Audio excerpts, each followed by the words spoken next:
नमस्कार दोस्तों। आज हम बात करने वाले हैं इंडियन कॉन्स्टिट्यूशन के एक ऐसे हिस्से की जो है तो बहुत ज़रूरी पर अक्सर हम उस पर ध्यान नहीं देते। जी हाँ, हम बात कर रहे हैं हमारे मौलिक कर्तव्यों यानी फंडामेंटल ड्यूटीज़ की। कंसेप्चुअल पाठशाला में एक बार फिर से आप सभी का बहुत बहुत स्वागत है। देखिए, संविधान ने हमें फंडामेंटल राइट्स तो दिए हैं, है ना? और हम सब अपने अधिकारों की बात करते भी हैं। लेकिन क्या कभी ये सोचा है कि अधिकार हैं तो कुछ कर्तव्य भी तो होंगे? देश के प्रति हमारी क्या जिम्मेदारियां हैं?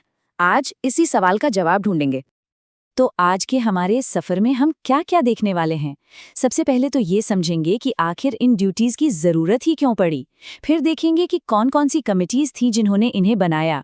इसके बाद ये जानेंगे कि ये कॉन्स्टिट्यूशन का हिस्सा कैसे बने, वो 11 ड्यूटीज हैं कौन सी, और सबसे जरूरी सवाल कि अगर कोई इन्हें न माने तो क्या होगा। और हाँ, आखिर में एक सवाल तो बनता है। तो चलिए शुरू करते हैं अपने पहले टॉपिक से, इसकी इंट्रोडक्शन और ज़रूरत।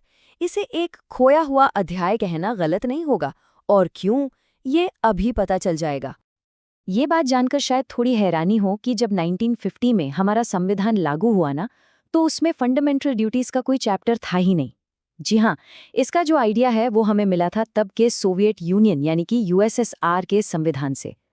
फिर हुआ ये कि 1975-77 के दौरान जब देश में इंटरनल इमरजेंसी लगी, तब ये बहुत जोरों से महसूस किया गया कि भाई नागरिक सिर्फ अपने अधिकारों की ही बात करते हैं, उन्हें अपने कर्तव्यों के बारे में भी पता होना चाहिए। तो अब जब जरूरत महसूस हो गई, तो इस काम को आगे कौन बढ़ाएगा? चलिए अब बात करते हैं उन कमिटीज की और उनकी सिफारिशों की जिन्होंने इन ड्यूटीज को बनाने का काम किया। तो साल था 1976। सरकार ने एक कमेटी बनाई जिसका नाम था सरदार स्वर्ण सिंह कमेटी, और इन्हें ही काम दिया गया कि फंडामेंटल ड्यूटीज पर अपनी सिफारिशें दें। कह सकते हैं कि इन कर्तव्यों की नींव इसी कमेटी ने रखी थी। इस कमेटी ने कुछ बहुत ही जरूरी सिफारिशें की। जैसे उन्होंने कहा कि कॉन्स्टिट्यूशन में ड्यूटीज के लिए एक अलग से चैप्टर होना चाहिए। शुरू में उन्होंने 8 ड्यूटीज सुझाई थीं, पर 2 सिफारिशें बड़े दिलचस्प थीं। पहली, टैक्स देना भी एक फंडामेंटल ड्यूटी हो, और दूसरी, अगर कोई ड्यूटी पूरी ना करे तो उसके लिए सजा का भी प्रावधान हो। लेकिन यहाँ आता है एक ट्विस्ट। सरकार ने कमेटी की सारी बातें नहीं मानी।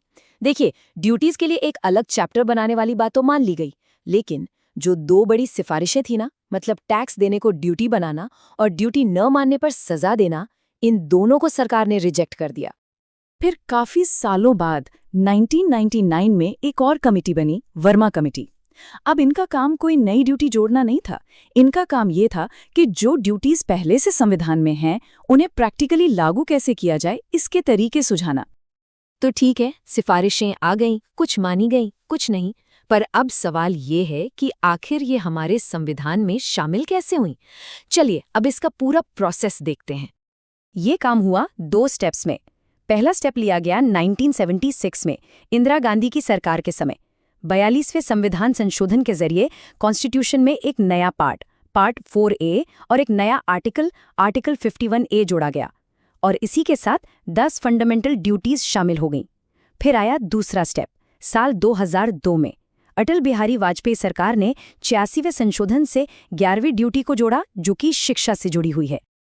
तो अब वक्त आ गया है कि हम एक एक करके उन सभी 11 फंडामेंटल ड्यूटीज को जानें जो हम सभी नागरिकों के लिए एक तरह से मॉरल कोड का काम करती है। चलिए पहले देखते हैं वो ड्यूटीज जो सीधे सीधे हमारे देश के प्रति हैं। पहली, कि हम संविधान को मानें, उसके आदर्शों, अपने तिरंगे और राष्ट्रगान का सम्मान करें। दूसरी, आज़ादी की लड़ाई के जो महान आदर्श थे उन्हें अपने दिल में संजो कर रखें। तीसरी, भारत की संप्रभुता, एकता और अखंडता को बनाए रखें और उसकी रक्षा करें। और चौथी, जब भी देश को जरूरत पड़े उसकी रक्षा के लिए हमेशा तैयार रहें। ये ड्यूटीज कह सकते हैं हमारी नेशनल आइडेंटिटी की जड़ें हैं।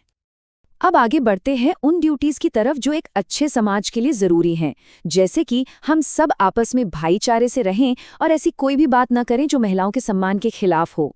फिर हमारी जो मिलीजुली संस्कृति है उसकी शानदार विरासत को समझें और उसे बचाकर रखें।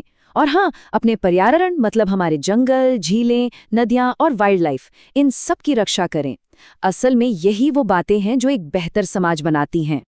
और आखिर में वो ड्यूटीज जो हमारे खुद के और देश के विकास के लिए हैं, जैसे हमें साइंटिफिक सोच, इंसानियत और हमेशा कुछ नया जानने की भावना को बढ़ावा देना चाहिए। पब्लिक प्रॉपर्टी को कोई नुकसान न पहुंचाएं और हिंसा से हमेशा दूर रहें। हम जो भी काम करें उसमें बेस्ट करने की कोशिश करें ताकि देश आगे बढ़े। और हाँ, वो 11वीं ड्यूटी जो 2002 में जोड़ी गई थी कि हर माता पिता या गार्जियन की जिम्मेदारी है कि वो अपने 6 से 14 साल के बच्चे को पढ़ने का मौका जरूर दें।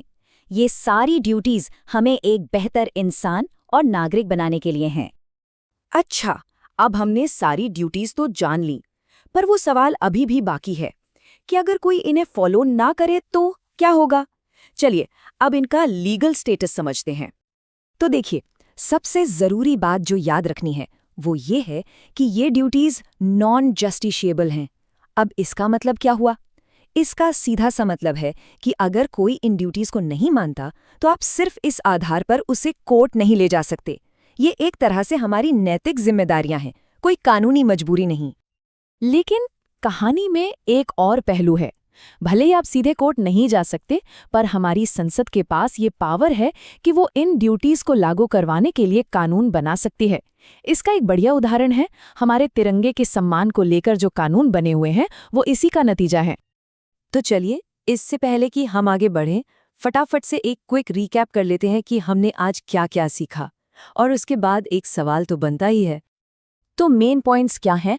पहला, ओरिजिनल कॉन्स्टिट्यूशन में कोई फंडामेंटल ड्यूटी नहीं थी। दूसरा, इन्हें 2 हिस्सों में जोड़ा गया, 10 ड्यूटीज 1976 में और 11वीं 2002 में। तीसरा, ये सब आपको मिलेंगी आर्टिकल 51A में। और चौथा, ये नॉन जस्टिशिएबल हैं, मतलब कानूनी तौर पर बाध्य नहीं, पर हमारे लिए एक मॉरल कंपस की तरह हैं।